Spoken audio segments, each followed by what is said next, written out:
Is it like the 1950s and I'm the devil? Hi, Stylin. Hi, freaks. Welcome back to Hi Stylin. My hair's being stupid, as usual. But hopefully Jaime's outfit won't be, so let's check it out. Ooh, it's all black again. Looks kinda evil with that dark red background, except for the red heart glasses and the rose earrings. It's kind of a little bit cute. I don't know, it'll be interesting to see how it is on. Okay, so far it's kind of vintage cute.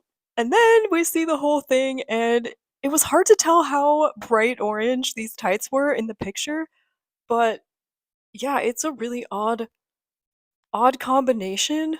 I don't know what to think about the all black with pops of orange and red. It's confident? Is it like the 1950s and I'm the devil? I don't know.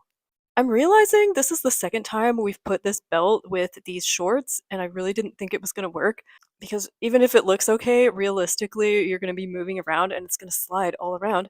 But I realized even though it's like too big to put in the belt loops in the front, you can still use the belt loops on the side and in the back, and then it actually does work.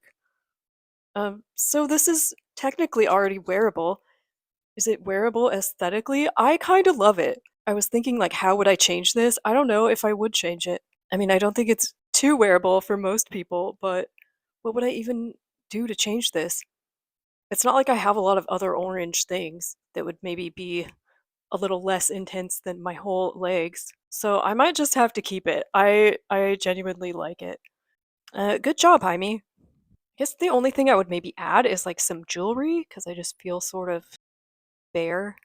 Maybe some gloves or something? Where am I going in this? I think I'm going to a nightclub where I'm going to seduce you and steal your soul. So let me know if you would wear this, where you would wear this, and thanks for watching.